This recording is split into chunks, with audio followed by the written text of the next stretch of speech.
Iron के बारे में पढ़ेंगे। आयरन जिसका एटॉमिक नंबर 26 होता है, एटॉमिक मास 55.84 होता है, जिसको अप्रॉक्स में 56 भी हम बोलते हैं। इससे रिलेटेड कुछ क्वेश्चन देखने वाले हैं जो बिहार बोर्ड में या CBSE में अक्सर पूछे जाते हैं, कंपटीशन से में भी पूछे जाते हैं। MCQ क्वेश्चन पैटर्न पे देखेंगे हम लोग। निम्न में से किसे पीटकर पतली चादरें बनाई जाती है, यानी ऐसा कौन सा एलिमेंट है इसमें जिसको पीट के हम पतला सा चादर बना सकते हैं। तो ये नाइट्रोजन से तो बिल्कुल नहीं, ऑक्सीजन से नहीं, सल्फर से नहीं, आयरन। तो डी नंबर हमारा क्या हो जाएगा, राइट आंसर हो जाएगा। नेक्स्ट क्वेश्चन देख लेते हैं। स्टेनलेस स्टील किस कारणवश जंग रोधी होता है, यानी स्टेनलेस स्टील जो होता है वो जंग निरोधक होता है, जिसमें जंग नहीं लगती है, किस कारण होता है, ये क्वेश्चन हमसे पूछा जा रहा है। यानी हम बोल सकते हैं कि स्टेनलेस स्टील किस कारणवश जंग रोधी होता है।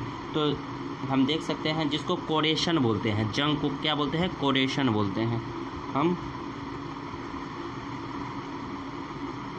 क्या बोलते हैं, कोरेशन बोलते हैं। अब यहाँ इसके कारण होता है जो बनी वस्तुएं जो होता है वो क्या होते हैं, बहुत हाला होते हैं, और ये क्या होते हैं, बहुत ही क्या होते हैं, विद्युत का सुचालक होते हैं। तो डी नंबर हमारा क्या हो जाएगा, सही आंसर हो जाएगा। नेक्स्ट क्वेश्चन देख लेते हैं।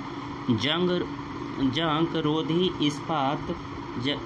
इस्पात में निम्न में से कौन सा तत्व उपस्थित नहीं है, यानी जंग रोधी यानी ऐसा इस्पात जिसमें जंग नहीं लगता है, इसमें कौन सा तत्व। तो आयरन देख सकते हैं, टंगस्टन देख सकते हैं, क्रोमियम देख सकते हैं और निकेल देख सकते हैं। तो टंगस्टन बिल्कुल नहीं होता है। टंगस्टन क्या होता है, ये बहुत उच्च तापमान पे तो रहता है लेकिन तन्य होता है। ये कहाँ पे यूज होता है, बल्ब में यूज होता है। क्रोमियम, निकेल और आयरन यूज होता है जंग निरोधक में, लेकिन टंगस्टन का यूज नहीं होता है। नेक्स्ट क्वेश्चन देख लेते हैं। जब लोहे को नम हवा में रखा जाता है तो हाइड्रेट आयरन 3 दिया है। कभी आयरन से रिलेटेड क्वेश्चन पूछेगा तो बार बार Fe2 या Fe3 ऐसे हमको क्वेश्चन पूछा जा सकता है, और पूछा जाता भी है। तो हम इसमें देख सकते हैं।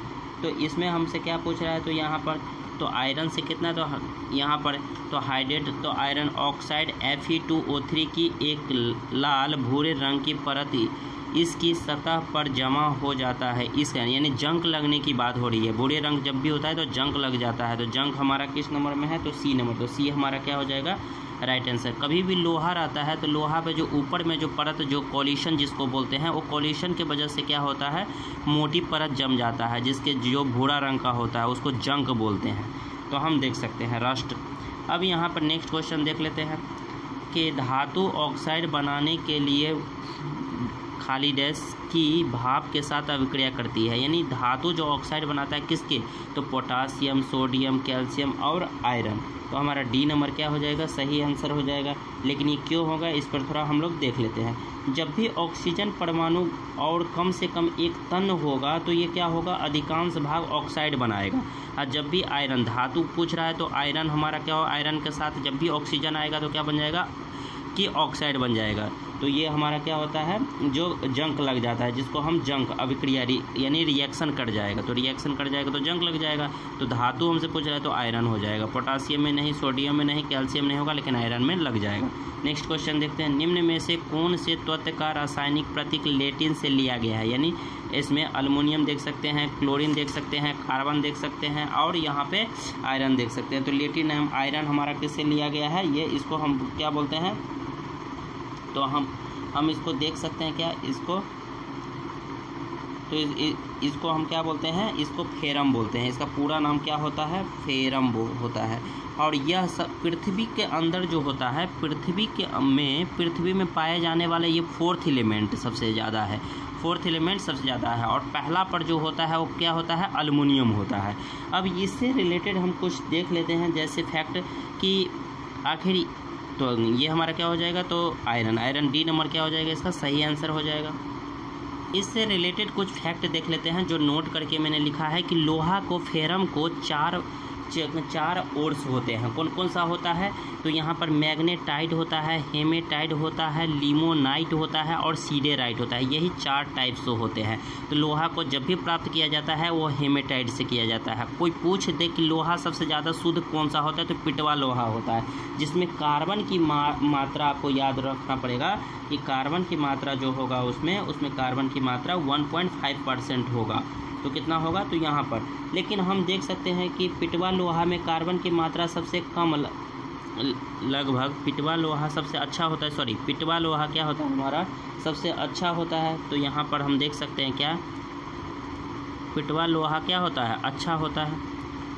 इसमें कार्बन की मात्रा कोई पूछ ले कि कितना होता है, तो कार्बन की मात्रा इसमें हम बोलेंगे 0.03% होता है।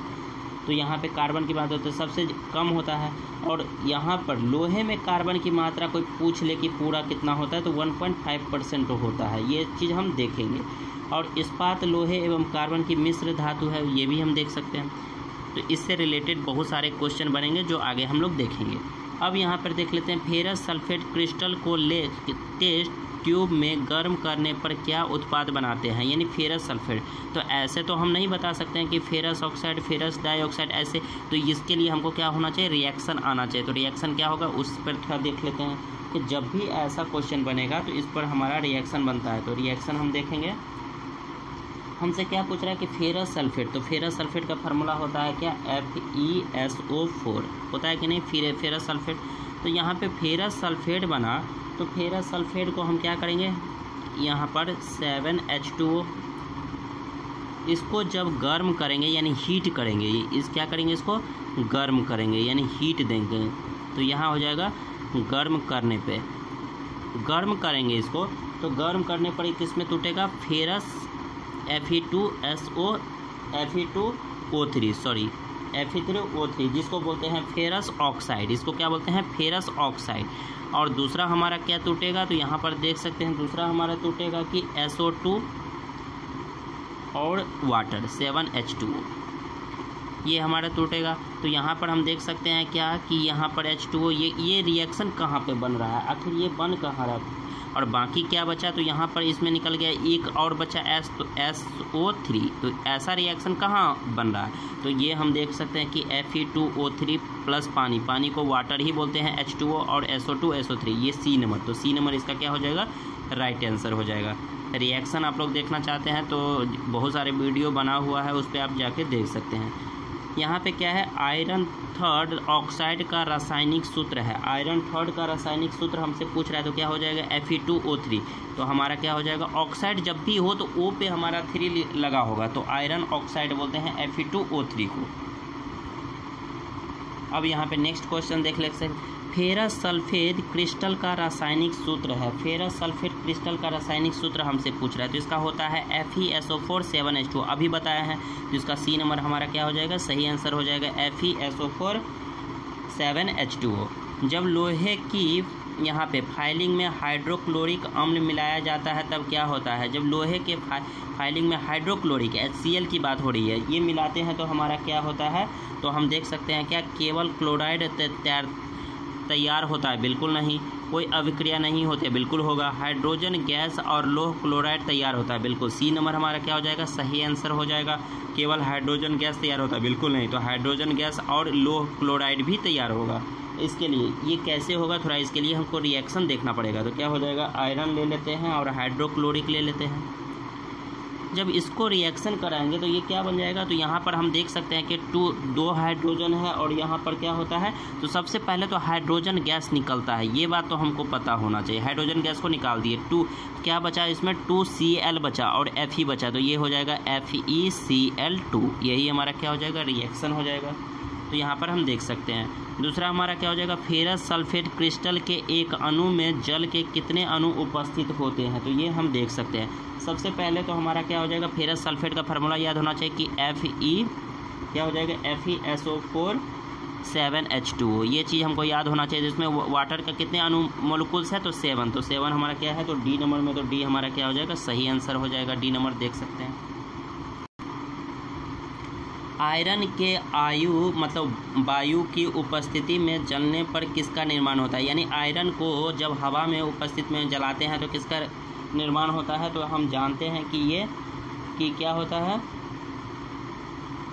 तो ये हमारा, इसके लिए हमको क्या होना चाहिए, रिएक्शन आना चाहिए। तो हम देख सकते हैं क्या आयरन है, आयरन और ऑक्सीजन के साथ हम क्या करेंगे, इसको रिएक्शन करेंगे तो क्या हो जाएगा, Fe2O3 बनता है। तो यहाँ पर देख रहे हैं कि O3 बन रहा है, लेकिन यहाँ पर 2 है, तो यहाँ पर हम क्या करेंगे, 3 दे देंगे, 3 2 जा 6, यहाँ पे 2 दे देंगे तो हमारा क्या हो जाएगा 2 6। तो हमारा क्या बन गया, आयरन हमारा यहाँ पे 4 बन गया, तो Fe2O3। तो ये हम देख सकते हैं क्या, तो Fe2 ये क्या बना, 2FeO3 यानी Fe2O3 बना। और ये तो हम क्या किए हैं, इसको बैलेंस किए हैं आगे में जितना भी है, लेकिन इसका फार्मूला मेन बना Fe2O3। Fe2O3 कहाँ है, सी नंबर, तो सी नंबर हमारा क्या हो जाएगा, सही आंसर हो जाएगा। और इसी चीज़ को हम बोलते हैं क्या, इसको बोलते हैं फेरिक ऑक्साइड। इसको क्या बोलते हैं, फेरिक ऑक्साइड, इसको बोलते हैं फेरिक ऑक्साइड Fe2O3 को। तो सी नंबर हमारा क्या हो जाएगा, सही आंसर हो जाएगा। ब्रैकेट का संक्षारण एक गंभीर समस्या है। किसका संक्षारण एक गंभीर समस्या है, हम देख सकते हैं क्या, यानी यहाँ पर ओनम देख सकते हैं, प्लेटिनियम देख सकते हैं, एल्युमिनियम देख सकते हैं, और यहाँ पे आयरन देख सकते हैं। तो आयरन हमारा है, क्यों है भाई, तो ये हम देख सकते हैं कि लंबे समय तक आर्द्र वायु के संपर्क में रहने पर ये क्या होता है, जंग लगता है। तो गंभीर, तो क्या होता है सतह पर, जैसे हम देख सकते हैं क्या, संक्षारण करते हैं, जब जैसे इस्पात में जंग सुरक्षित रखने के लिए इस पर क्या होते हैं, जस्ते यानी जिंक जिसको बोलते हैं, क्या बोलते हैं इसको, जिंक। तो हम देख सकते हैं क्या, जिंक का परत चढ़ाया जाता है। जब भी लोहे का से जंग से बचने के लिए इस पर क्या होता है, जिंक, जिसको जस्ता भी बोलते हैं, हम लोग क्या बोलते हैं इसको, जस्ता भी बोलते हैं, जस्ता बोल सकते हैं या जिंक। इसकी परत हमको लोहे पर चढ़ाना पड़ता है। तो लोह जंग का रंग है, तो क्या होता है, पीला नहीं होगा, ग्रे नहीं होगा, नीला नहीं होगा, लेकिन भूरा होगा। तो लाल भूरा, जैसे जंग हमेशा कितना होता है, भूरा रंग का दिखता है, लाल भूरा जैसे। तो फेरस क्लोराइड का आणविक सूत्र होता है, फेरस क्लोराइड का आणविक सूत्र हमारा क्या होता है, FeCl2। ये हमको याद होना चाहिए। तो क्या हो जाएगा, बी नंबर इसका FeCl2 हमारा सही आंसर हो जाएगा। तो आयरन से रिलेटेड जितने भी हम क्वेश्चन बन सकते हैं उसको इकट्ठा करने की कोशिश किए हैं। आप लोग को अच्छा लगे तो लाइक कीजिए, शेयर कीजिए, सब्सक्राइब कीजिए।